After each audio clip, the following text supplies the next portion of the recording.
1. Welcome to Nutz at Night, episode number 84.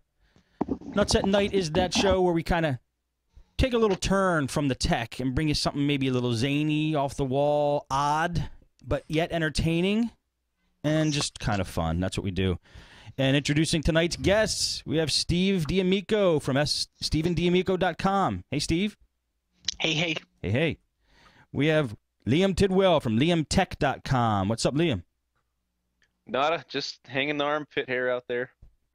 Yeah, the freaking Skype bar is over your armpit hair for some reason. Get that off there. There we go. Nice. You look very relaxed. Chris Barry from TechnologyAdventures.com. Hey, Chris. Thanks for joining us. Hey, guys.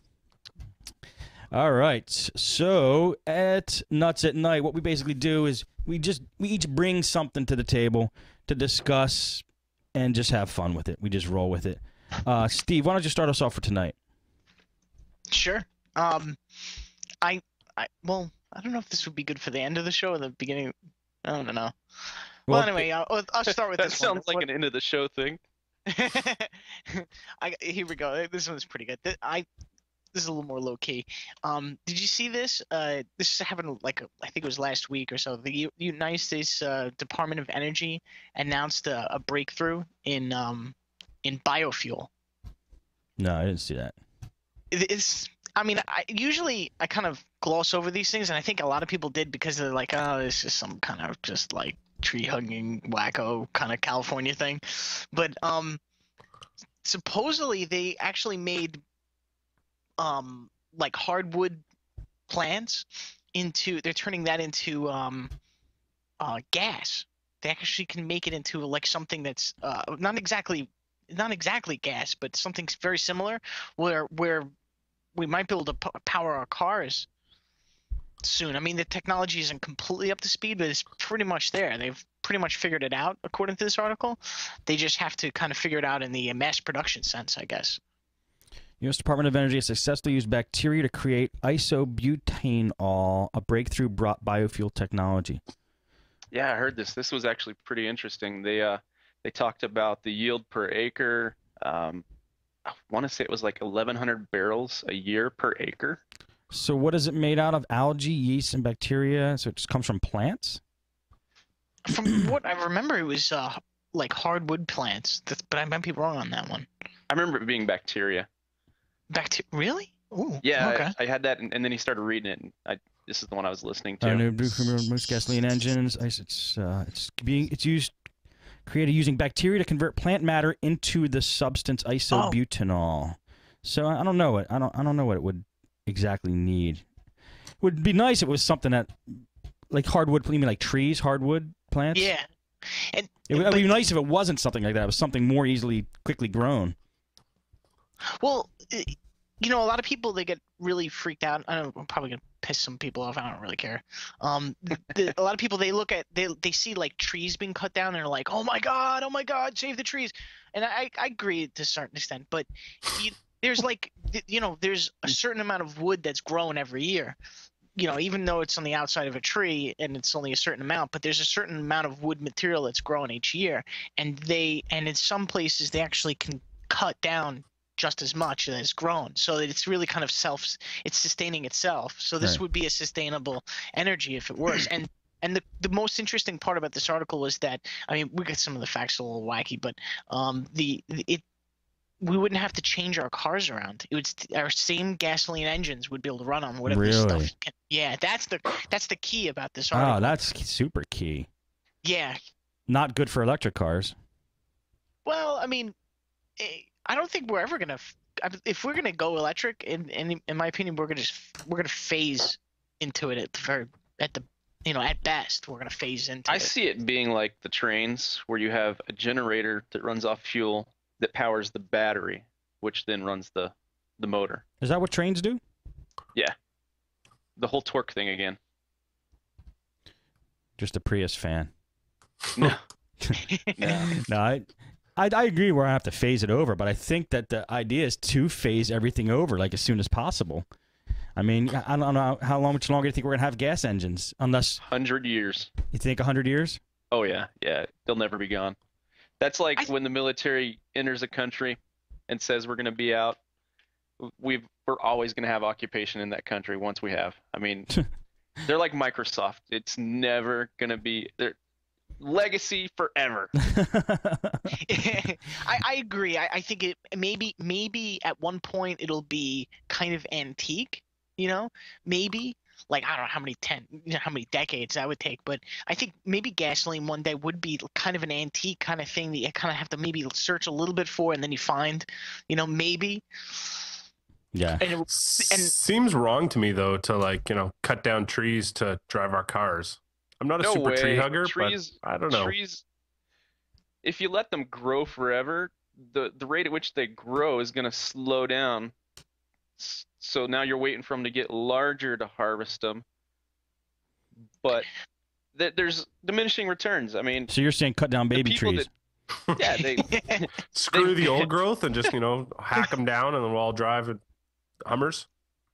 No, I'm saying the farms, they know what they're doing. It's like people that complain about wasting paper. You've paid for the paper, do what you want with it. We have plenty of trees. I'm not talking about deforestation and stuff like that. I'm talking about places that are designed for this very purpose. See, I don't know the rate. Trees out there. I don't know the rate at which trees grow, and if it actually does balance out. I guess if it balances out, it's okay. What's the worst thing that's going to happen is the soil's just going to get too used up, right? But I hate when I get freaking tons of junk mail in my mailbox, and I think about all of the trees that they killed for that useless purpose. Yeah. Maybe something like gassing your car up. Okay, I could see that being a little bit more useful, actually. Well, for anybody that's like worried about like the trees, like think about Christmas tree farms, right? And that there's places that do that kind of thing, but not for just Christmas trees. They plant like a certain amount every year. They plant the amount that they sell each year, and then every year they sell a certain amount. So maybe it takes 10 years to make a Christmas tree, but every one of those years they're planting another crop, and then they just keep and it keeps perpetuating itself. That's exactly it. It's just like a crop like corn. I mean, people are like, no, save the corn, save the corn. Yes, exactly. I mean, we grow it to use it. Right. We're not out there harvesting wild corn, chopping down the rainforest. The corn forest. Corn. Yeah, exactly. I mean, we've got it figured out. I mean, there's a lot of smart people out there that know what they're doing. Most of them are kind of in charge of this stuff. What could we do? What could go wrong with this whole situation? I'm sure we've got everything under control with the environment. It sounds right to me. I agree. Chop them all down. Let's drive. Let's drive. No, I'm not saying chop them down. Let's drive. I'm saying let's not worry about the stuff we've got figured out. Let's focus on more important things. I mean, the only thing that makes me laugh is 25 years ago, 30 years ago, everyone thought cigarettes were great for you. Even doctors were saying, "Oh, they're fantastic. Smoke it up." We thought a lot of things in our world, but we don't know for sure, especially when it comes to the environment and Mother Nature. I have no idea what is the truth or not, and whether we have too many trees or not. I'm with Steve. I just don't know those details, but we're I don't know. It just seems funny to me to chop down trees to drive our cars. I know, but you know what? What's the lesser of two evils here? Paying for foreign oil or cutting down trees. So let me ask you this: does this stuff we burn from the trees, does it put out CO2 like gasoline does? I would assume it's a biofuel, so yeah, there's going to be emissions. So aren't trees the things that are saving us right now because they're eating that CO2 and spitting about it as oxygen? So really, we're just cutting our life supply down. Well, think about it. We have to plant enough. No, am I that far off? Down. Isn't that right? Yeah, but we got to plant enough of these stupid things to cut them down. We'll run out of them if we start using them for gas. So they're spitting up oxygen until we kill them. Yeah, so they're saving our lives, and then we cut them all down and go, aha! Oh man, you gotta love trees. No, trees are taking it for the team, I guess. I mean, you gotta love trees. I love trees now more than ever. I didn't know. Well, think, you know what? Grow some trees and starve a terrorist. That's right. Grow some trees and drive a Hummer. Take an F walk. All right. Hey, William, what do you want to talk about tonight? This fine night. I saw this and I just gotta laugh. I think we'll have a couple people out there that might like this guy. I'm gonna post it here in the chat for you. Is this the saxophone guy? Saxophone guy. No. You are so right on target. All right, where is it? I can't see. There it is. Selected Not a link. saxophone guy. I'm a hat guy, obviously. All right, so pulling up the link here. Don't like ball caps. I don't know why. I just never. This is a BuzzFeed.com Bender hat. What is this? That's great. Isn't that awesome? Yes, that's great. I knew you'd like it at least. Oh man, you guys are gonna kill me. I don't know who Bender is. What is it? I don't know what that is either. Geeky, LOL, winning, cute. What is it? Who's Bender? Bender? Google Bender. What? I don't even know what it is. What? All right, am I going to have to edit this part out because I lost all my geek cred? What the hell is Bender? Cred minus like 3. Oh, he's that. You'll know Steve D or Stacey. Google Bender. You'll see he's that robot on that cartoon. Futurama. Yeah. Oh yeah, never saw Futurama. Yeah, me neither. I don't care.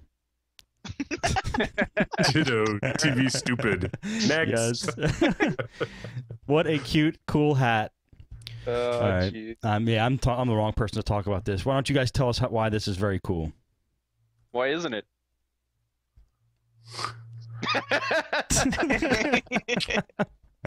Can you do that again, please?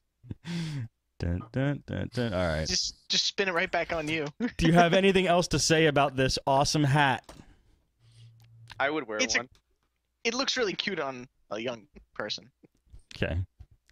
Cool. Thanks, William. Chris, what do you want to go over? Okay, so I don't have. This is last minute, so I'm just trying to come up with something here. So the only thing I can think of that's been bothering me, or that I'm thinking about, or I guess I'm getting old. I mean, I'm 34. I feel like I'm an old man, and I go to new places, or not new places. I go to old places like YouTube and Lifehacker, and they change things all the time. And I know this is the internet, and everything changes, and blah blah blah. But why do these websites have to update themselves when they were working perfectly just the way they were before? Like the new Lifehacker, I am so lost on that website. I can't find anything. I want to shoot myself in the face when I go on there. Seriously, I can't believe who approved. See something like that. If they made a good improvement and it looked better and more functional, fine. But that's just wrong. What do you think? What do you think was going through their mind? Were they catering to tablets or something with it? I don't get it.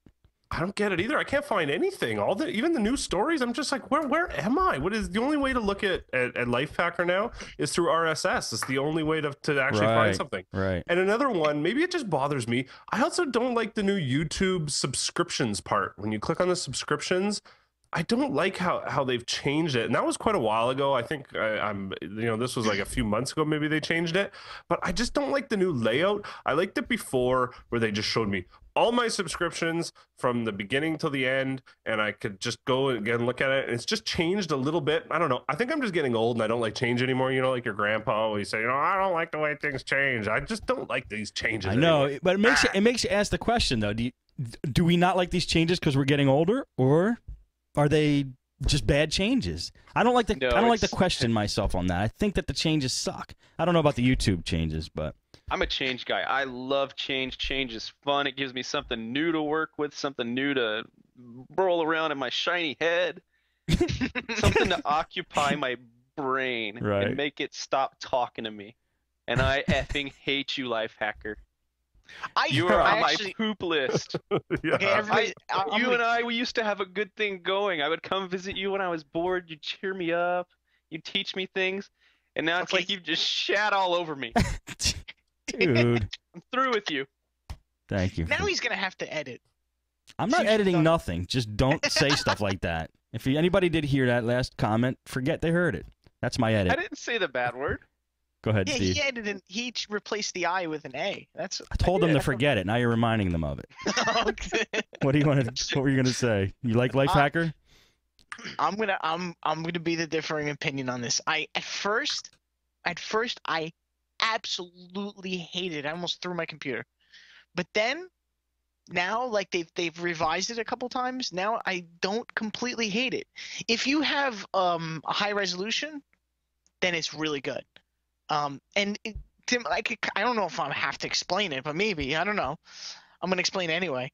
What they do, what they make on the right hand side, they have like a scroll, like Twitter. If you guys use Twitter, but the web browser version of Twitter, where you scroll, the latest tweets are at the top, and then you scroll down like a full page, and then suddenly a whole new set of tweets just appear, because it it figures out that you went to the bottom of the page and you want to see more, so you keep scrolling for infinity.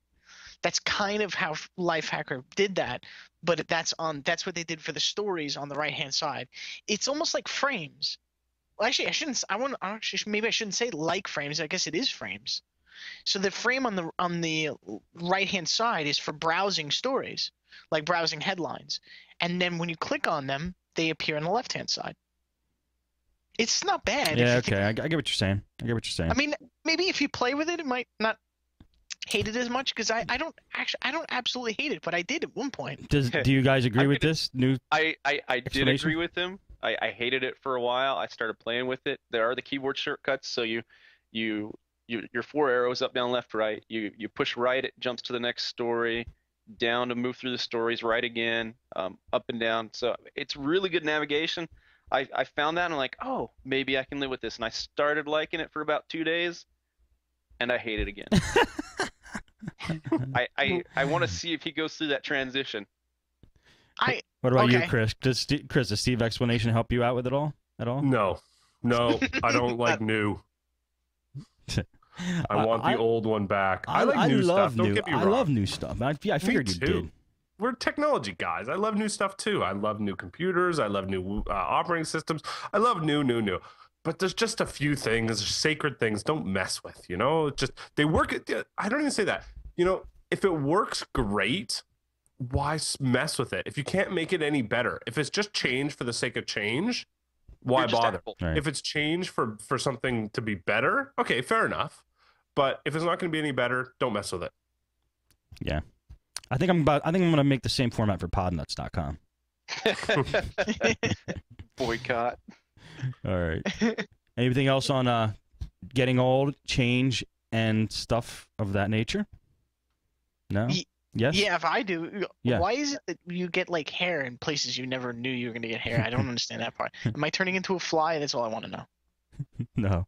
Okay. That's a good question. I'm not turning into a fly? All right, then I'm Buy fine. small scissors. Small scissors. Wax it. I got one for you guys. I guess it kind of goes in the theme of getting old, but check this out. I think this is getting young. The other day, I was in where was I? Gosh, I was in a bookstore. And I opened up. I usually read like computer books. Like I'll read a book about computers, or like a dummies book or a how-to book, a big book. But I haven't read like a story from an actual book in a long time. And I picked up a book in the bookstore that was a story, and I started reading it, like the first page, and it hit me that it just felt really weird, because I'm so used to getting all my content off screens and devices that when I actually picked up a book and started reading a story, not reading news or how-tos or something, reading a story, it felt weird, like wrong, like I haven't done it in hundreds of years. And I just got this really strange feeling like, oh my God, this is old. I'm not going to do this anymore. I don't have to do this anymore. Where's my Kindle? Do you guys, first of all, read, and do you feel like it's weird if you read an actual book nowadays? Yeah. You look at it, you go, what is that? And then you go, oh, it's the ink. Wow, ink. The smell of You slice your finger, and you're like, what the heck was that? Yeah, and you take your finger and you put it on the page and you push and you go, oh, why is it? Oh yeah, that's right. It rips off. Like you're trying to press a button on the next page button. Defy that now. Okay, aside from the mocking, has anybody seriously felt this, or is it just me? I mean, have you picked up a real book lately? Yeah, it felt very antique. Yeah, it does. Doesn't it? Feels very nostalgic. Do you guys read fiction? Love fiction. I don't read any fiction. Yeah, and I actually wasn't even planning on reading that book, but I just picked up the one page, I started reading down it, and it just felt really weird. So I picked up a dictionary today to show someone roundabout the weight of their new laptop. Does that count? I use dictionaries all the time. I've picked up. Where did you get it? It was sitting on the desk right next to the person. Oh. What kind was it? Webster's, American Heritage, Webster's Dictionary. Yep. Funkin' Wagnalls, Thorndike Barnhart. Whoa. I love dictionaries. I'll tell you what I absolutely will not do digital. That's textbooks or classes. If I ever have something that I've got to study that I have to fill out questions on, I will not. I always analog. If it's digital only, I'll go through and print the screens out, hole punch it, put it in a binder, because navigating like that through digital is just horrible. Really? Do you have an iPad though, or have you tried like a tablet or a Kindle? I haven't, but I know it's going to be the same experience, because I'm here, I'm at this page, and I know the area I'm looking for is back here. All I got to do is there, instead of okay, jump to this section, flip. Oh, there it is. I got you. There are some nice intuitive ways of getting to where you want in these devices. Sliding to a certain area, and there's table of contents you can click on easily, and indexes and searches, and I don't know, man. I like learning stuff from digital. I didn't think I would.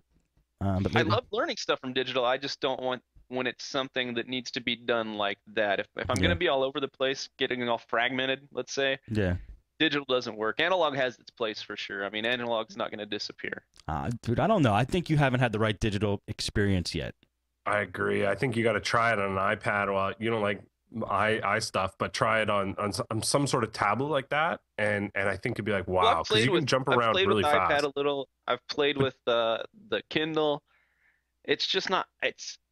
I mean, playing with it and using it for a couple days is different. 700 pages long, like 500-600 pages, and you're looking a quick glance. Oh, this is what I'm after. Flip this page. Highlight it, answer your question. I'm talking about, like study material. I'm not talking about, I want to read this to gain some knowledge. I'm talking about stuff you actually have to go through and complete for just certain requirements, whether it's your job or what have you. I hear what you're saying, man. I understand you. I still think you haven't had the right experience. Ditto. I'm telling you, like, the iPad is a great device to read stuff on. But you can search for stuff and get to things way faster than you can in a paper book. Not a chance. There's no way I can type in a search string and let it search to the place and I found 14 entries. Oh, well, I want this one. No way. I mean, whenever I go through a course like that, I give the book a quick read through, just kind of glance it over, and then I'll go to my tests. For instance, let's see. Okay, question 1. Oh, I know that one. Question 4. Okay, I know this. Oh, here's one I don't know. Okay, that's going to be this section. Okay, right here. Page 1, page 2. Oh, there it is. Yeah, but with the iPad, there's no. It's just a click. Yeah, but just a click to go from page 1 to page 87. One click. Yeah, one click. I don't know. How do you do that? One click. Well, you go to okay, maybe not one click. Bring up the page. So you go to the. So it has the same table of contents, right? So you go to the table of contents. I know it's in this first quarter of the book. I mean, it's like, okay, here we are, red section. There we go. Okay. This question's in the orange section. There we go. Pop back over, yellow section. There we are. I've never had books that have different colored sections. Yeah, that's fancy. I've never had that either. I'll tell you, but I'll tell you what's even better for textbook types of things is learning through video. You got visual, you got audio. Yep. It's just soak it in much easier. The only problem with video tutorials these days is it seems like the older and more professional they are, the more they talk to you like you're a 2-year-old. Yeah. And I cannot stand. I'm like, where's the speed up button? Where's the speed up button? And then they hit the speed up button, and they talk and they talk too fast, and it just never comes out right. Just talk to me like a normal person. I'm not 3. And if you're catering this for 3-year-olds, then put like Sony Vegas for 3-year-olds as the title. I mean, I'm still trying to find a good happy medium in tutorials, but it's still a great way to learn. I think the tutorial should have the age on the actual section. So like, okay, all right, this section is for the 3-year-olds. This is for 10-year-olds. Oh, we're getting up to 15. Woohoo! Maybe I should actually skim through this. Yeah. And then when it finally gets to like your appropriate age level, then you can just sit there and just enjoy the enjoy the information. I'm telling you, the YouTube videos where the kids make these videos on, kids talk fast naturally. So I'm tracking right with them. I like the way kids do tutorials. you know, you have to deal with all the other unprofessional crap like I talked about before. But kids make great tutorials. They don't have a concept that they're going too fast. They go as fast as their little minds move. So I'm actually a fan of YouTube tutorials these days. I'm gonna jump back to the dead trees for a second. Yeah. I write on everything. If I'm studying, that piece of paper means nothing to me. It's a tool. I'm gonna write all over it. That's another thing. Circle crap. I'll tear pages out that are important. I mean, you can't do that with a Kindle or an iPad. Yeah, you can. You can, but you can't do it. Okay, let's see. I'll need this. Circle it. Next page. Okay, highlight this. You can Bookmark, clip. save. Yeah, no, you can clip. You can actually make clippings. You can, but I'm saying it's not a quick thing to do. I'm pretty sure it is. And how the heck are you going to one. tear a page out of a book and set it aside? Oh, this part's important. Throw the rest of the chapter away. You go click print or send it to Evernote or send it to Instapaper. Right, but now you still got this whole book. I mean, I don't know. It's a consumption thing. All right. I think you'll find a way, William. You got to keep trying. Keep trying the digital. I've been reading content since my Pocket PC on there. It'll do in a bind, and it's okay for linear stuff. I mean, I don't have a problem doing that. It's the studying and this just real haphazard searching that doesn't work for me. That's fair enough. I got you. And it's really only studying. I mean, if it's a reference, that's different. Reference, I know what I'm looking for. Control F, find it, you know. Oh, here it is. But when it's something that I need to reference multiple times like that for studying, way better. Cool. I wish I didn't feel handicapped when I have to when I have to write something down on a piece of paper. Am I the only one? Am I the only one Yeah, who no, I literally do takes too. a pen and you put it to paper and you go, and then you write in a 45-degree angle and you're like, where did I learn that? And your handwriting is just like, I mean, you wonder if you're in your own earthquake, you know?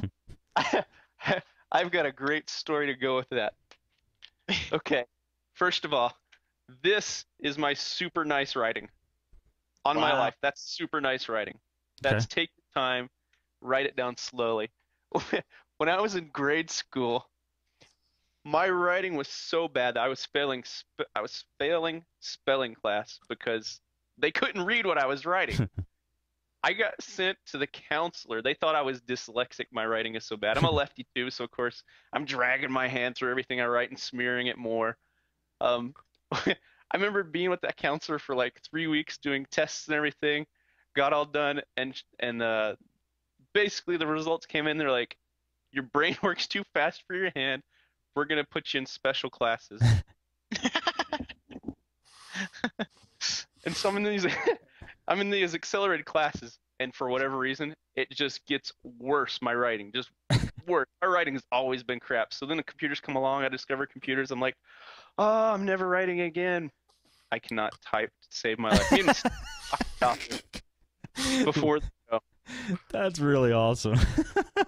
So computer come by the savior, and then you can't type. Yeah. It's ironic. When I was a little kid, we had one of the first typing classes like ever in our school, in our district, and I just so happened to be like picked out of like a hat and just sent to this typing class. I mean, I was really little. I think it was in like first grade or somewhere around like first grade or second grade, and I learned to type properly. You know, the home row, and you know, put your hands on the keyboard, perfect, everything. And I was doing it great, and I was learning. I absorbed it all, and then I didn't touch a computer for about 8 years. Completely lost it to this day. So to this day, I don't type class. Yeah, I'm the same way. It's messed up. All right, Steve D, what else do you want to bring? I have something pretty good. I think you guys really like this one. I'm sure you guys have seen this, but have you guys talked about it? That's what I want to know. And that is the Technibble article. The brands you love to love and hate. Have you seen this? Yeah, I did see that. It was good. I'll post in the chat here. Okay. There it is. And it basically they did a great article, but there was something completely missing. power supplies. I don't know what it is, but no power supplies. They talked about printers, which is, of course, you have to talk optical drives. They talked about that, but they don't talk about power supplies. That's crazy to me. That should be on the top of the list, in my opinion. Okay. That's the single most important part of your build. I clicked on the link and said, ooh, I want to hear what they said about power supply brands. And then I looked and went, oh, wait, where are they? But it's unsexy. It's boring. It's blah. It's like what? It's Power like getting supplies? a UPS. Yeah. No, power supplies are. It's like they're a laugh riot compared to optical drives. True. That is very true. They're very underrated. Whether you like because they are I think they're such a boring device. I hate buying power supplies, but they're underrated as far as their importance. I mean, it's really important to have a good one. Oh yeah. The most important part of the computer. Yeah. Absolutely. Yes, I think it's fun to buy a power supply because you just like you just kind of smile and you nod your head and go, yeah, I'm not buying one that weighs, as much as a paper ball. I love getting that box in the mail and opening and it just because when I order stuff I get big boxes full of crap, and you get the box and you pick it up, like, ooh, that's heavy, and you start digging through motherboard, that's not very heavy, motherboard, RAM, what the hell in here weighs so much? You pull out the drives and it still weighs a lot, and then you uncover these 2 power supplies and you're like, yeah, there's some quality in there. Yeah. I used to buy a lot. I'm a big fan of, and I put them on my own computers. The Thermaltake 430W. I love that thing. It's black and it's got gold and it's got shielding on the wires and everything. The thing kicks ass. It's a 400-watt power supply, but it's got good weight. I was getting it for $30 or $40 at Micro Center, maybe even cheaper some days, and they still make that thing. It kicks. I'm a fan of that. Thermaltake, Antec. Antec. Yeah. OCZ. Yeah, I'm Corsair all the way. I love Corsair power supplies. They make some good stuff too. Yeah. Yeah, I have one of those, and the Hackintosh thing is a beast. It weighs about 10,000 pounds. Nice.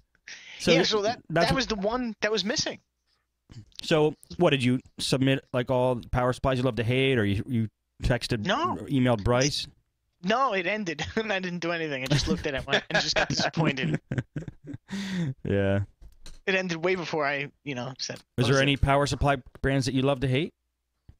Best Tech, Yeah. Xeon. Oh God, there's one called. I think it was one called StarTech or something like that. Yeah. What a piece of crap! Even the label. Okay. Your power supply really sucks when the label is crooked. Yeah. Yeah. Dude. That's when you go, uh-oh. That's when, Yeah. I bought a case and a power supply all in one, and on the box it was all Chinese writing, and I went, wow, this can't be good. And I picked it up and I went, I don't think there's anything in the box. And they went, no, it's in there.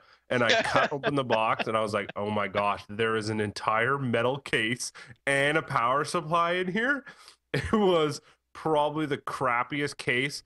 I just by the time I was done building the computer, I had gashes and cuts all over my arms and hands. Yeah. Like, it was just the biggest pile of crap, and it was the lightest computer I'd ever built. I was like, I'm never doing this again. I mean, what do you get for $38, right? I love them, man. I used to build them a lot. Micro Center specials make a $20 case, comes with a power supply or whatever. They're super light. Yeah, I mean, the problem is you hold it the wrong way and the whole thing just caves in like aluminum foil. But still, it's so light, man. You can toss it around. Love that. I'm putting a good power supply in there. In a crappy case? Oh, yeah. Like it would fold under the pressure and the weight of the power supply. Whole case bows down. I had one I bent pulling it out of the box. That's probably the one Chris is talking about. Yeah. I had when I was this is going back, but when I was building computers, before I was in business, and I've been in business for a while, so it was probably a good decade ago. I remember looking at, I was going to build my own system, so I'm looking at all these prices, and I saw in the computer shop, I saw a case, and it was I think it was like $50, right? And then there was a case, just this exact same case, but it was $65, right? I was like, it's the same thing. And I go to the guy, I go, why is it that one's 65 and that one's what's going on here? He goes, oh no, that one comes to the power supply. And I just looked at him and went, you're telling me the power supply is only worth $15? And he goes, ooh. And I go, yeah. He goes, yes. Well, I guess so. And then he wasn't really sure what to say. And then I said, okay. can I see it? And then he shows it to me. I'm like, oh boy, this thing's gonna set fire to my house. I don't know. I had some luck with some cheap power supplies. I used to love the Zion 400. I think it was. I Loved remember it. you talking about the I Zion. used to talk about them all the time. They were like cheap as heck, and they would just last. I never had one come back ever. But I've had similar price power supplies that just suck. I think Eagle was really bad, if I can remember.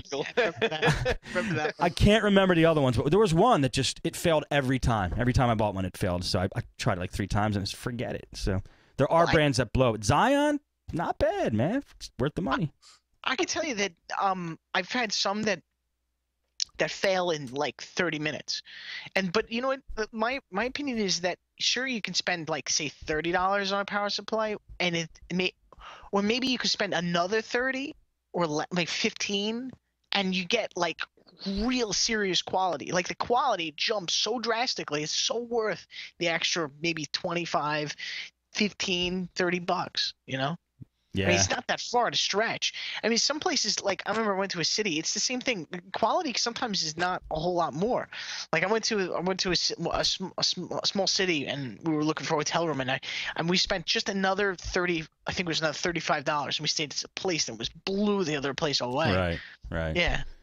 Yeah. I know. Just, you don't have to spend too much more and get a decent one. Yeah. But Zions were still good. All right, William, what do you got there? What is that thing? I can't hear you, man. You're muted. He sat on. What is I'm it? muted so you don't hear me rumbling through the garbage. I just pulled this out of the garbage. It's nice quality power supply. Q-Max. Q-Max, man. Oh, baby. 350 watts. ATX is the model. Max combined load 200 watts. Or is it like disposable, like used for 2 weeks and then replace? You crush He's crushing it with his hands now if you can't see him. But I Will, love the super long cables so you can reach through your why does it have an expiration date on it? Is it food? expiration date. It does not. It might as well. Is it food?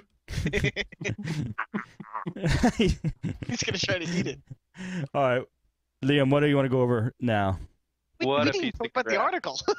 We didn't talk about the article. We just talking about power supplies. Oh, I thought that was the thing about the. Oh, you wanted to bring up the art. Yeah. I mean, some of these things are obvious. Like, I guess maybe some new techs that have been around a long time. I mean, I mean, some of these things are obvious. Like the most popular Asus for motherboards, RAM, Kingston, Corsair. You know, crucially, hard drives was whatever. You know, everything's all over the place with those. But one of the in most hated hardware. Let's see. Printers. First one. HP. Oh yeah. Yeah. Oh, I just did one yesterday, or the day before, and the driver, just the driver, not the CD-ROM software, 300. was 168 gig for just the driver. That means it's not good. Software. That means it's good. God, that's the basic driver. Yeah, that's the basic. basic driver. It really is. The full feature God. driver is like Like 250. 330. Yeah. Yeah, isn't that so ridiculous? What do you do? What is your driver? It should be 25 meg. K. At most. Yeah, K. Should. It really should. You guys are totally stealing my what don't you like. Oh man. Well, they're easy to come up with. Yeah. You know what's cool actually about this article? I didn't realize it when I first read it. He actually surveyed all the technical readers, and this is the results of the posting. I didn't know that. Okay. And let's see. One of my favorite parts of this whole thing is, I'm pretty much done with it, but the laptops. First one, Lenovo, IBM. Yeah, ThinkPads. Yeah. And then Asus. Look at that. That's kind of strange to think that Asus would come next. I'm kind of surprised with Toshiba because they make toys these days. Yeah, I've never I'm not seen impressed such with cheap Toshiba looking anymore. things. Yeah, I'm telling you. They are inexpensive though. Yeah. Yeah. But they tell literally are just toys. Those keys are just ridiculous. I hate working on I can tell you what I hate working on. I hate working on IBM Lenovo. Actually, maybe it's just the IBM. There's still the old, IBM ThinkPad line, and the easiest for me is Dell and HP. Totally. Yeah. Easiest on the planet. I want to see that every time. But they hated most hated hardware brands for laptops, HP Compaq, and I guess that's because of the overheating issues, because we're all knee deep in those. Well, I don't find them terribly easy to take apart. HPs, or they used to. No, I hate them. They're like a sandwich in a sandwich. Yeah. In an pile of ants. It's ridiculous. I disagree completely. HP Compaq, really easy to get in and out of. HP Compaq and Dell, real easy. I agree with Dell. Dell's super easy. Toshiba used to be easy too. You think HP's easier than Toshiba? HP's easier than Toshiba for me. Okay. Toshibas are, they're made out of Legos. I mean, those things just tear apart. You've got access to everything. I think it all depends on the model. Yeah. The line of model, really. Some of them are designed to look pretty, and some of them are utilitarian. And you know, if you get one of those utilitarian ones that has the molded panel that looks like a crazy S doing something with an L. You just pull it off and you've got access to everything you need, and then you've got the others like the Dells and the HPs that you got to tear everything apart, and you just hate yourself. All right. It's a crapshoot. Yeah. All right, Liam, what do you want to go over? How you guys want, funny or educational? The best, whatever you got. Give us your best stuff. Both. That was not an option. You decide which one's better. Both. Both. Well, I've always liked astronomy and space and all that kind of stuff. If you've ever wondered how big things really are out there, there's a wonderful video to kind of just give you a comparison of how just extremely massive things can become. Okay. Checking it out now. It's a YouTube video he sent us. How big are the objects floating in the universe? How big can they get? Let's see what the audio is here.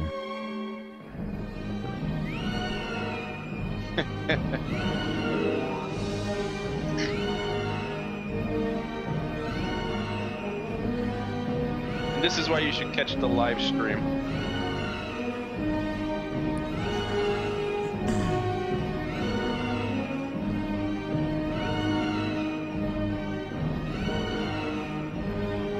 Just for reference, the moon of the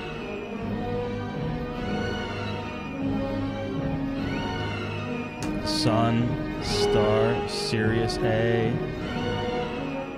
An orange giant sun is humongous. Wow. Arcturus, red giant. Another red giant sun. A blue supergiant star.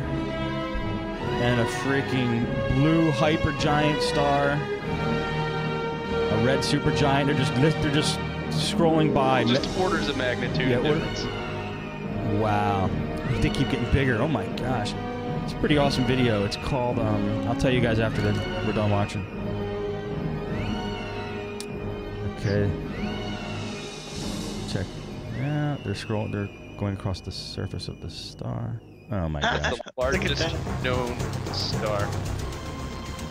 Very awesome, man. Should I play the rest of it? Is there more? Hey, it just goes into how long, and 1,100 years to circle this. To circle that star one time? That star. Going at what speed? At what speed? I think it was in an airplane.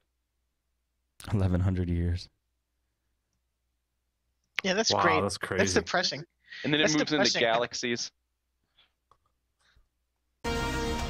Just something to give you a little reference. That's really cool, man. Name of the video is Star Size Comparison HD. That was really well put together. Very informative. That's a good one.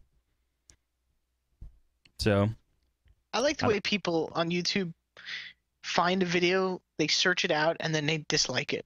I think that's fantastic.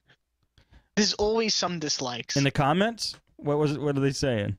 No, you could look at underneath the video. You'll see underneath the view count. What is the point in disliking this? Yeah, it's it doesn't like you either. And then one guy says, "I feel scared."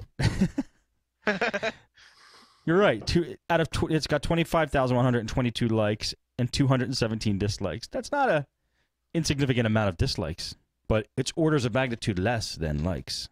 See, I just learned that. And so here's just a little funny to smatter in then. Okay. You hop on there and you scroll down about the third link. How to turn a normal TV into a flat panel LCD TV. Scroll down where?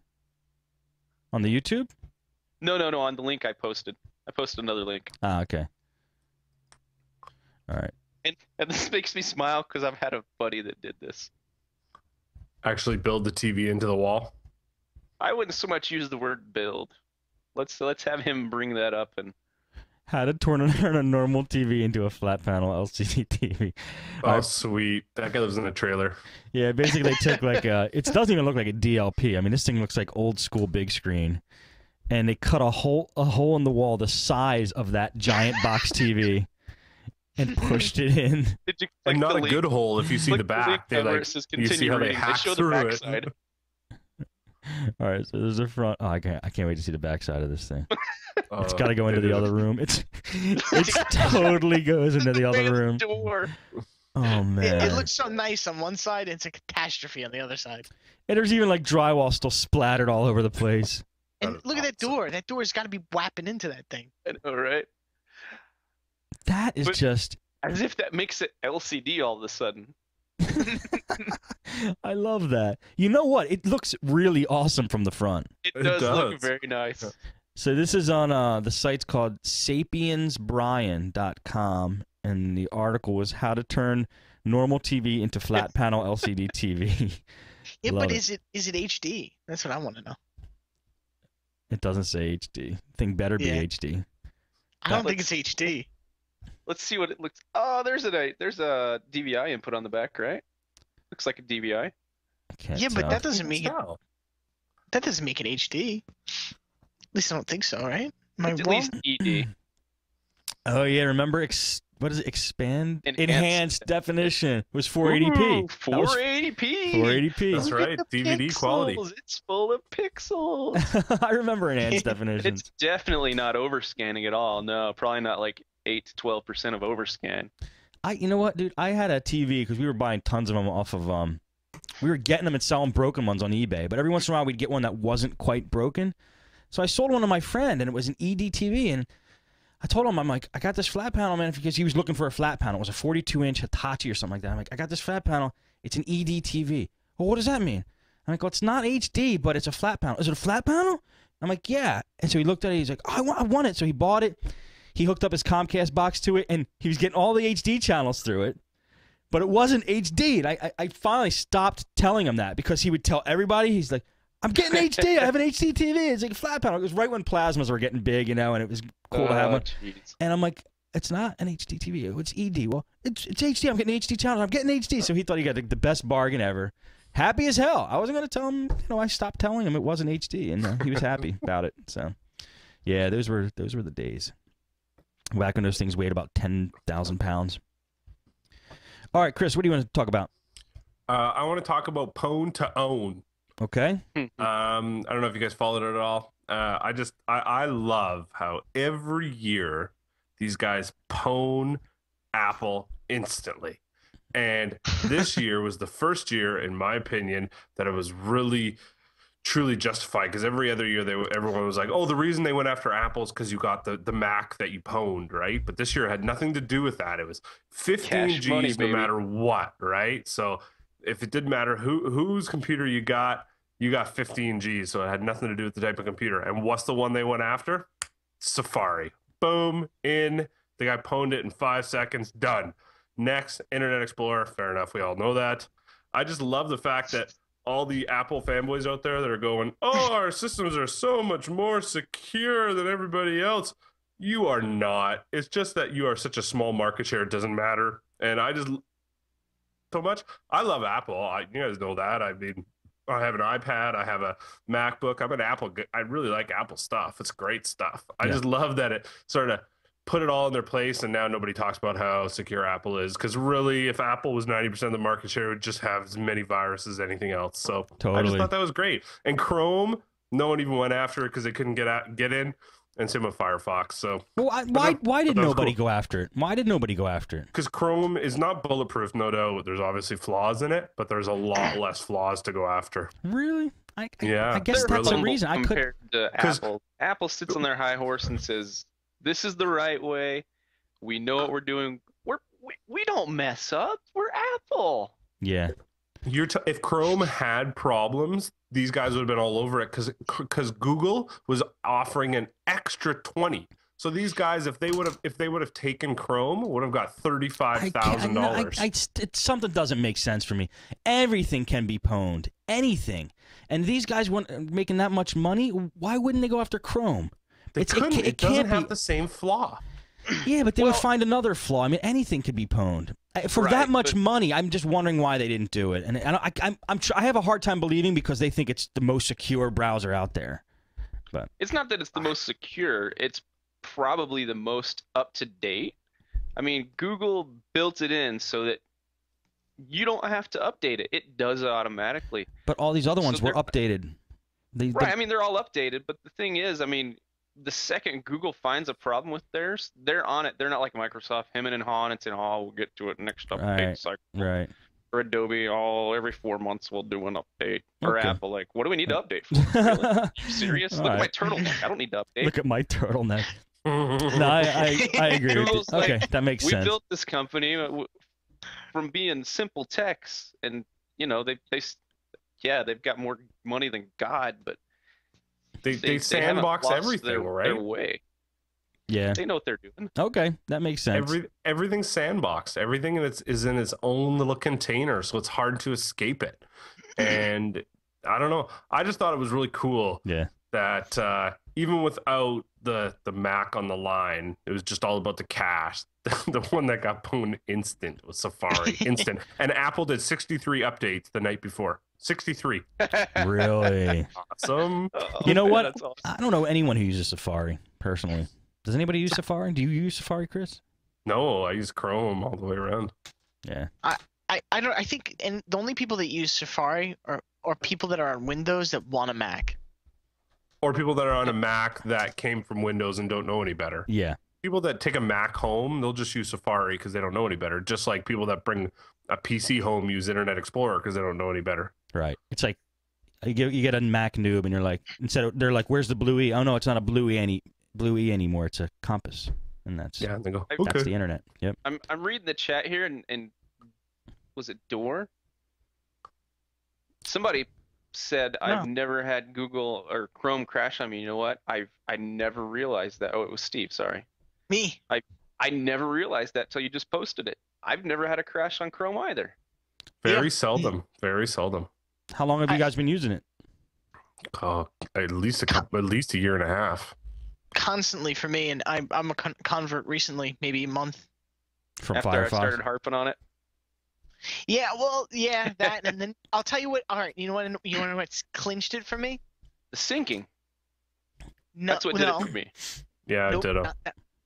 It wasn't the syncing. I know Steve's gonna roll his eyes. I loaded Firefox and then I loaded Chrome.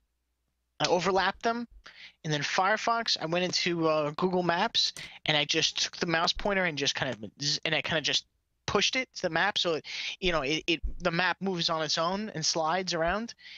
I did that with Firefox, and then I did it with Chrome, and it was so much more seamless. It's so much more faster. It's smooth and crisp. It's so much better. And then I was like, this thing is so much faster than Firefox. For maps, maybe. No, but you know what? It's so much for everything, Steve. Really? Oh, it's so much It for really everything. is. Oh. And you know what? Another fantastic thing is extensions. So extensions are the exact same thing as an add-in, but you click it, it installs, you're done. There's no, are you sure you want to install? Okay, good, we'll install. Oh, restart your 74 tabs that you have open. We'll shut down. We'll try and restart. Oh, sorry, that didn't work. And it's just like, it's instant, it's beautiful. And the add-ins are so awesome, man. Really? The Twitter add-in is amazing. The Google Calendar add-in is amazing. There's a Google Task Calendar. Because, I mean, you're a Google, right? Like, you're a Google guy. Obviously, if you have Android, you have to be a Google guy. Mm-hmm. So it integrates into the Google life. So nice, dude. It's amazing. All right. The propaganda's finally getting to me. We'll see. I'm a convert. Okay. Firefox. I've done Firefox. Yeah. Go ahead. Sorry. You guys tried the voice search extension for Google Chrome? No. So just like your phone. Really? Yep. You click. So it doesn't work. That's what you're icon. saying. No, it works great, especially since they've done the update where it personalizes. Or you can always just talk like a robot. That's so funny. I'd like to try the person. Yeah. Go ahead. So you guys talk about voice, and I'm coming from an iPhone, right? And I'm on the Android now finally, and I kept going into navigation and going and seeing, just speak your navigation. I'm like, nah, that's never gonna work. And I sit there and I type it in. It takes 45 minutes. I finally find my location, and then I heard you guys on Android App Addict saying it actually works, and I was like, I don't believe it. I'm not changing. And then today I went, okay, let's try it.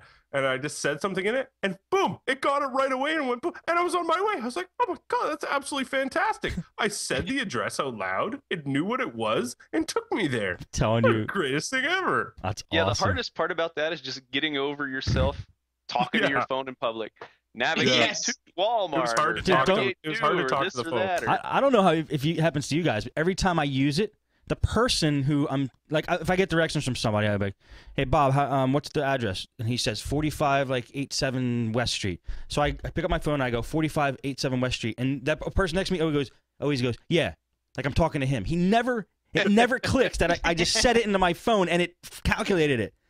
They never get it works that every time. I know it works, but they never think that. I pick up my phone, I put it right to my mouth, and I say the address into my phone, and they always go, yeah, like I was just talking to them to confirm it. That happens. Trust me. Use your phone like that in front of people. They'll always be like, they never get that your phone recognizes your voice. Well, I thought that was the coolest feature of all times, by the way. So just so you know. Yeah. I did that a couple times. My reactions have been different. Most of them have said the same thing, which was, oh yeah, like that's gonna work. Yeah. Totally. Have you ever tried doing that into an iPhone? Call Karen. Calling Dairy Queen. What? I don't even have Dairy Queen on my phone. How am I calling Dairy Queen? That's great. Actually, that's a good idea, Apple. Karen, Yo, what was I gonna say about the voice? I can't. Oh, Chris, yeah, come on. Why don't you come on Android App Addicts next week? You want to do it? All right, cool. Yeah. All right. Let's. Did we hit everyone? Chris, did we do? Yeah, I did. Oh no. Okay, good. Let's just go into what do you like, what don't you like. I'll start off, and we'll do what do you like and what don't you like in the same sitting here. Each person says what they like and what they don't like. I like. God, I got a whole list of stuff here. Let me see. Sorry. Well, okay. Here's what I like. I like YouTube videos now are longer than 15 minutes. It doesn't say exactly how long your YouTube video can be, but you can put a video on there longer than 15 minutes, which is awesome because it used to be 10 minutes was a limit. Then for a short period they raised it to 15, and then they just said screw it. So if you have a YouTube account, you might, if you log in, it might say to you right at this moment, you are approved to have videos longer than 15 minutes. That I think is awesome. That is really awesome. Yeah. What I don't like is emails, and a couple people use this. I don't know if it's a program or what, where that has the subject. When I get sent an email that has the subject line that says, "I have something to say." ... Did you ever get an email like that? You will. Some program or something out there tries to automate and make people's emails more efficient and puts in every subject line. Apparently for them, "I have something to say." ...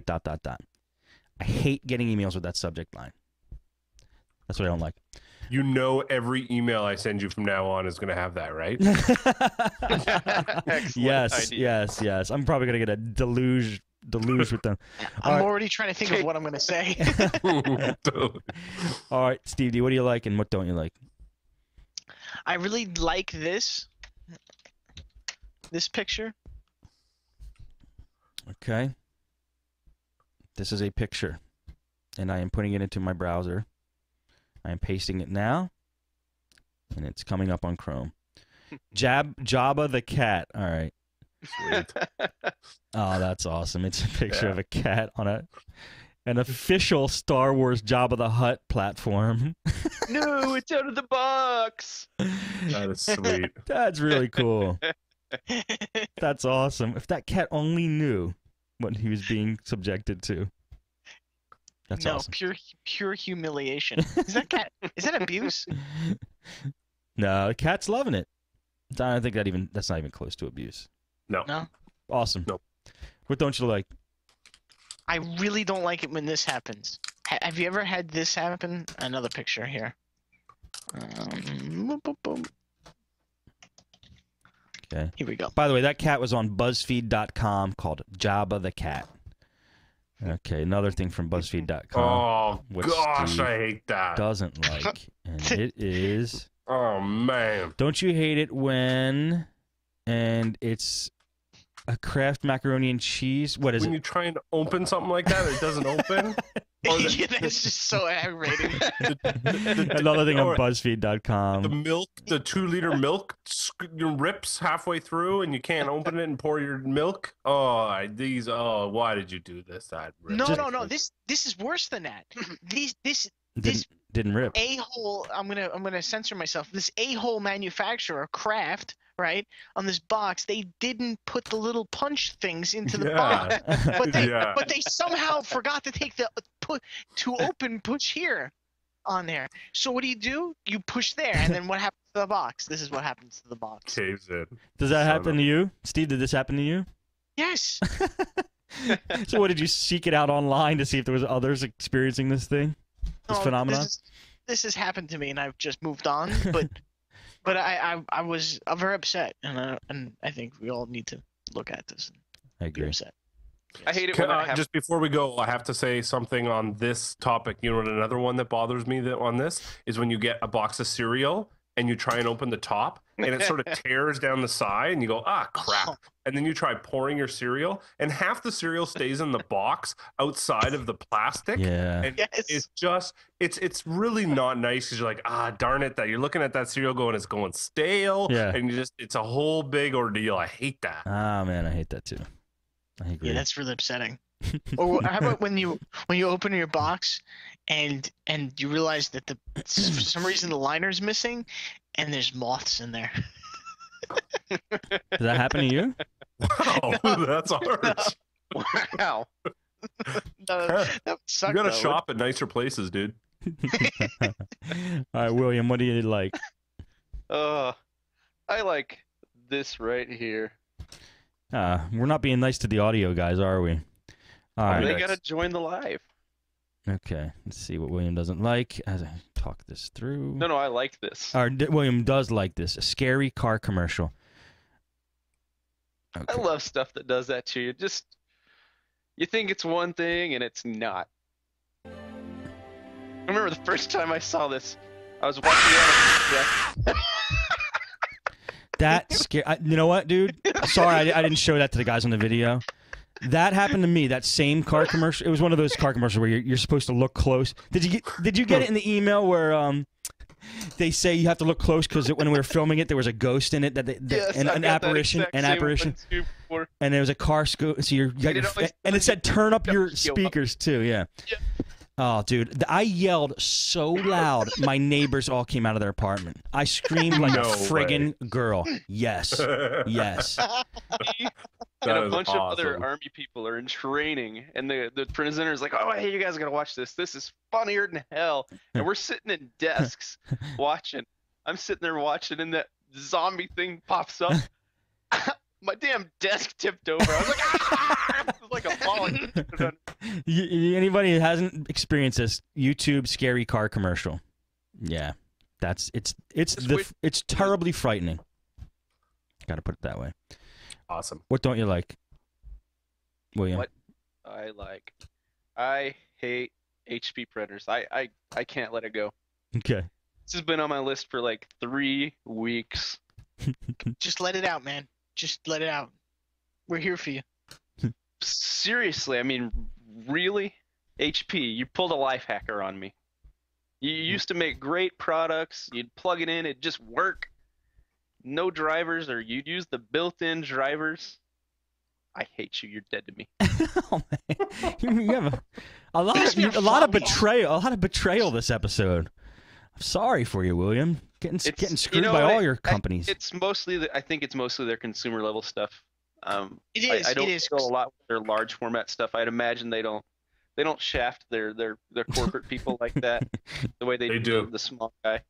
Their business printers and stuff are really good. It's Like, the high end business stuff. 20 or 30% for a printer from them that just had a simple little driver. Yeah, that's all you need. Really? It's akin to Adobe's crap that they pull with the reader. That's exactly I downloaded it. Reader the other day and it was like 90 meg. I was like, or 90 gig. I was like, what? Are you kidding me? I know. 14 minutes to download on a 15 meg connection. Yeah, but now you can read PDFs. Yeah, Yeah, and I downloaded Foxit. I'm like, wait a minute, it's installed. Yeah, I couldn't even realize what I was doing. I mean, shouldn't everybody need to download 90 megs to just view a PDF? Yeah, you could view it. You don't realize the end result here. You're able to view PDFs now. Come on, that's an amazing thing. It's magical. It's totally worth all the security flaws. Yeah, totally. What a horrible product. Oh gosh. All right, Chris, what do you like?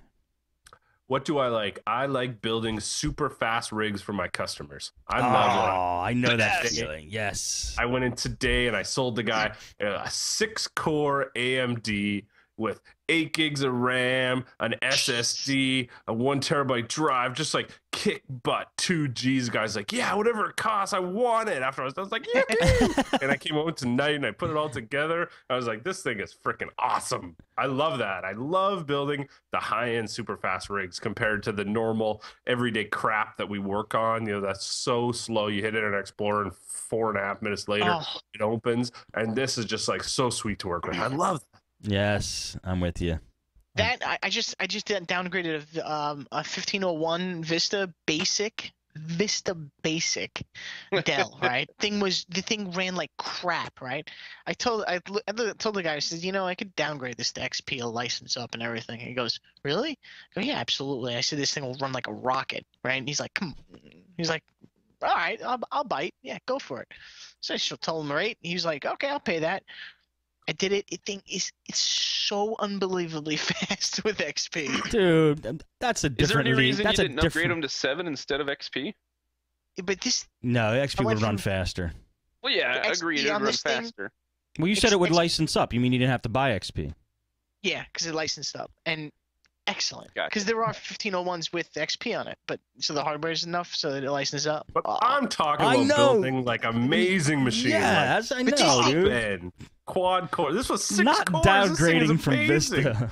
The guy, you know what he has at home right now? This is what when he gets this, he's gonna, crap his pants. Pardon my language, because you know what he's using right now. I showed up there. He had an XP machine with Service Pack 3.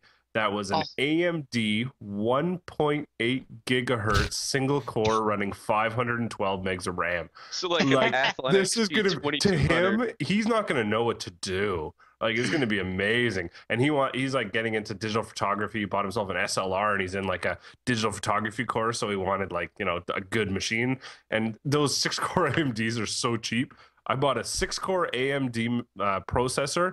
And like a really nice like full size ATX motherboard. I think the package price for the two of those was $250. What? Like, yeah, they're cheap. I was wondering how fast those 6 cores are. Are they any good? Because on like the I process, the Intel they hyper-thread. So you got an i7, it's like running 8. Does the 6 cores come up as 12? Do they hyper-thread? No, it comes up to 6 cores only, but 6 real logical, like 6 real cores, not 8. With the i7s, right? It's 4 cores and comes up as 8, but it's not really 8. Right. 4 cores. Mm-hmm. But this one comes up as 6 real cores and turbo boosts up to 3.3 gigahertz. It runs good. Oh, amazing! The thing is so fast. I couldn't believe it. I was thinking about you could build a AMD gaming machine with a Phenom 2 X6 for $1,000 or less. I mean, I've built a couple of them for some. Cost me $800 all the parts. It was $850 for all the parts. Like so amazing. Just so wicked. That's pretty cool. Yeah, I like that too. All right, what don't you like? What don't I like? You guys have probably brought this up before. I don't know, but what I don't like, and I've just gone through it. I hate cell phone carriers. I hate cell phone carriers.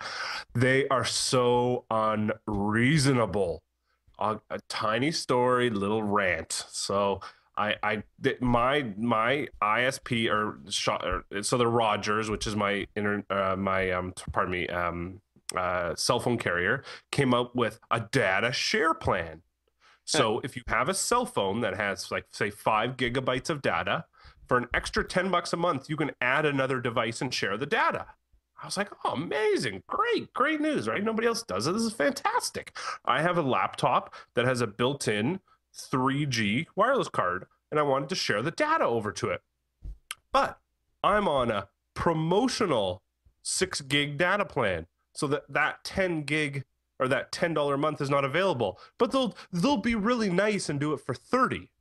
Well, thank you for being really nice and doing it for 30. And then the guy tells me on the phone, and I'll make sure I watch your bill, and if we screw up, I'll call and tell you. That's what he said to me. I go, so if you mess up and charge me the wrong amount, you're going to make sure you correct it, and that's a service to me? I said, yeah. Sort of scratching my head. Wow, that's a good spin, right? It sounds like something I'd say to my customer. This is great to write this stuff down. And so we did it all, and it all got done, and I got my bill this month, and they charged me $274. So I called them, and just on that data plan, call them, I go, what happened? They're like, oh, sorry, we hadn't set it up right. I'm like, well, first of all, the guy told me he'd watch it and make sure it was set up right. Well, that guy doesn't work here anymore. I'm like, oh, fantastic. So, and so what happened was, they hadn't shared the data plan, and every time I logged on with my laptop, it activated a new $50, for 1 gig plan or whatever the heck it was. So they screwed up for $300. And I said, well, so far I've spent about 3 hours with you on the phone. Is there anything you're going to do for me? They said, no, we'll credit you back some of it, but there's nothing we can do for you. And I said, okay. So when I was on the phone, I went into FreshBooks, and I made an invoice for the $125 an hour I charge, and I sent it to them. And I said, did you get that invoice? And he said, yeah, what is this? And I go, well, I've spent 3 hours on the phone with you. He said, yeah. And I go, well, I charge $125 an hour. And I said, and by the way, I put a new activation fee in there because it's the first time I've ever talked to you. So I'm charging you $35 for a new activation fee. You went, whoa, you can't do that. I'm like, well, you do it. So anyways, I got everything credited back to me. But what a nightmare. 3 hours with these guys on the phone. That's awesome. That's my rant. I was really mad, and they haven't paid the bill yet. We'll see what happens. I love how you invoiced them. Hey, I love the $35 activation fee. That was the best thing I ever did because it was the first time I ever talked to them. Dude, I had to get a driver's license down here for Florida because I have a Pennsylvania license, and they need your birth certificate. You have to have your birth certificate to get a new license, and I didn't have one. I think I just threw it out because I got rid of all my paper, including vital documents like that. I didn't keep anything. So I threw out your birth certificate. Is me being here proof enough that I'm born? I mean, why do I have to have a piece of paper? So so the way that makes perfect sense. Hey, I'm telling you, I got it all figured out. So they need a stupid piece of paper called your birth certificate, and the way to order it is you got to get it from the vital records from Pennsylvania, and they use a third-party service. So I used the recommended third-party service, and they're like, it's only $10 to get your birth certificate. So I went on the service. I said, $10. Okay, I'll take the $10 birth certificate. Ding, ding, ding. And then I go, okay, click here to check out. Check out. Since you're a first-time customer using us, that's an extra $10 first-time user fee. So I'm like, okay, how many times are people going to order their birth certificate? That's just the biggest rip altogether. And then they say, so I go to check out, and they go, yes, $17 for second-day air shipping. And I'm looking for, $17. So it says I was going to spend $10, and I have to spend $37 to get a piece of paper mailed to me. And then I found the little small print that says, if you want to use regular postage, like a post office first-class mail, click here. And it's super small, out of the way. They don't recommend it. And I clicked that, and then they go, but we warn you, it takes 17 days to process if you use this feature. I'm like, you bastards. And you know what? Here's a tip. Don't anybody ever believe that they're going to take that long when you pick the cheap shipping, because they don't. They just try to con you into the other shipping, and they send you, if you click the cheap shipping, they'll send it to you in a reasonable time. It didn't take me even close to 17 days. So I didn't have to spend $37, but I spent $20. What a rip, man. Companies will they'll get you for anything. My wife's going through this right now as we speak. Same thing in Texas. They need an original birth certificate. Yep. Well, it's sitting behind me in this cabinet. So she's going to go through that process because it'll be quicker, apparently. What? Oh, no, it's not. It's not in the cabinet. She doesn't know where it went. I dug through there. That's right. But are you going to charge her $37 for it? no, just a one-time administration setup thing. But here's the thing that boggles my mind. So these companies need an original birth certificate. Well, you're only born once. You only have one of those. Right. Yeah. What are they going to They mail us can't back? take a facsimile copy of it, but you can order from a third party another original. What? But that new original that the company happens to have or creates on the spot, they can't fax that to you. They can't. I mean, it's not original. Right. The original's gone. That's why you're going through this crap. Exactly. Why can't you just have the third party call? Oh yeah, he paid the money. Give it to him. I know, man. I know. Well, what? It's BS. It's just a freaking easy money for those guys. Easy money. All right, let me read some emails here and then we'll end off. Chillhill75701 says, "Hey, Steve and Steve, I've been listening. I've been meaning to email you guys about this hilarious thing I found several years back that was just too damn funny. This would be a prime candidate for crappy crap. Now take notes because this can make you the man with the ladies. Do a search for I Mockery Fabio and listen to those supposedly songs. Yes, this is a real album. Check it out on Amazon in the music under Fabio After Dark. Read the reviews on Amazon. Sorry, but I laughed my butt off." And it is I Mockery Fabio. I listened to a couple pieces of this. It was pretty freaking awesome. It's Fabio like making this like romantic album, and it's just off the wall crazy. All right, so check that out when you guys have some time. Got a bunch of other emails to read. Thank you for the email though, Chill Hill. Here we go. Next email from Tom. He says, "Check this out," and it's a link. It's Conan O'Brien plays the world's biggest game of Angry Birds. Have you guys seen this? Yeah, No. I've seen this. It's This like is it's like a life, real to life scale. It's a Angry Birds game. Here's a quick little video snippet of it. See if it'll come through. All this week, full episodes of our show are available online in Finland at teamcoco.com. That's right. Finland. All right, enough of that crap, Conan. You gonna play the game or what? Where is it? Live-action Angry Birds arch rival is the country of. We're gonna smash some IKEA furniture. Here it comes. So he plays it with IKEA furniture. Look at that thing. Load me up, pal. Here we go, everybody. And bam! Oh, too high. Again, all right. That happens sometimes. Settle down, folks. Well, this is pretty cool, actually. I love how they have IKEA furniture as the bricks. Conan is pretty crazy, but he's lost a little bit. He's lost his touch, I think. You get the idea. Like, the furniture's crappy. The furniture? Yeah, look how it falls apart. I know. They didn't build it right. I know. I still love IKEA personally. Thank you for that. That was from Tom and Gene. Very good, very good. I used to be a huge fan of Conan. I remember the episode where he was actually dubbed Coco, and he rejected it, like really rejected the name for a while, and then he just recently started to embrace it. He used to be the man, and then after he was off 10, NBC, I couldn't watch him anymore. All right, let's see here. This is from Ray. 2 quick things. You and Steve D talked about loud commercials. I don't know if you remember when you decided to add some music to your show. I asked you, would you please keep the volume of the music the same as or lower than your voice? Which you did. A huge thanks for that. When you wear earbuds, as I do, having to rip the buds out of your ears because a podcaster thinks his choice of music is best heard loud is the worst, except for loud commercials. Second thing, how about ending your show with, to all the techs, computers are like a box of chocolates. You never can tell what you're going to get. Thanks again, Steve, for the fantastic quality and volume leveling of your shows, Ray. I'm happy to read. Is he silening to anybody else? Am I silening to you guys on the call? No. No. Sorry. No. Sorry, Liam. I'm happy Ray emailed me this because I actually spend time leveling off all of the volumes for the show. It's a task that I do, and I try to give it do it properly and professionally. So I'm glad that he appreciated that. And as far as podcasters playing music, in my podcasting product, I talk about that and the faux pas you could have from really going crazy with your music as a podcaster. So hopefully I'm not annoying anybody with our music.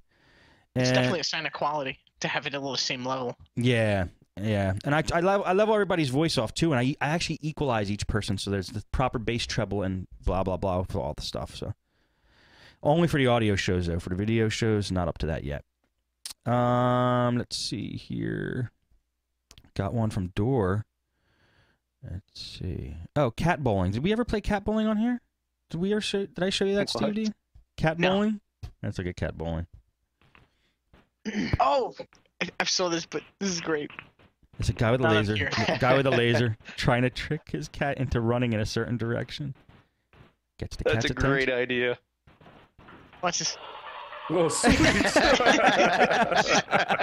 He basically lured the cat to running full speed onto a mat, sliding across a wood floor, and getting a strike of plastic cups. Which it actually looks like the cat actually enjoyed, I must say. Seems like a drinking game is in there somewhere. Again, no cat abuse there. I think we have a voicemail here. No, we don't. That is it for the voice or the emails and no voicemails. If you guys want to send us a voicemail, call 707-6-PODNUT on a regular phone. Not 707 at podnutz. It's 707-6-PODNUT. It's a phone number. You call it on a phone. You press it in little buttons. If you want to send us an email, it's mail@podnutz.com. Send it that way as well. We will play them, read them, and show them on the show. Okay, first of all, let me thank all the guests for being on the show, and let us any last comments or where we could reach you guys. Steve D? StephenDMiko.com for my blog, and then my Twitter handle is SMDSteve. Thank you, sir. Liam Tidwell. Liam at liamtech.com. That's TEK. Liam spelled the normal way. Awesome. And you can find me at Liam Tech on Twitter. And I got it working. The battery thing? It's Nice. charged. No, when you said Liam spelled the normal way, was that I said male? No, yeah, go ahead. Sorry. Was that like a reference to what was the movie that just came out where they said that? Freaking Social Network. Did you see Social Network? I did, but I don't remember anything. Oh, the two twins. Yeah, the Linkelvosses, whatever their name is. Winklevosses. Cameron spelled the normal way. Just reminded me of that. Okay. Well, thank you, Liam. Chris, where can people find you? Tech Adventures on Twitter, and I'm very entertaining. This we know. This was evidenced by the show we just did. And thank everybody who watched, listened, streamed, downloaded, whatever you did. Thank you very much. That's going to be it for Nutz at Night for tonight, and we'll see you next time.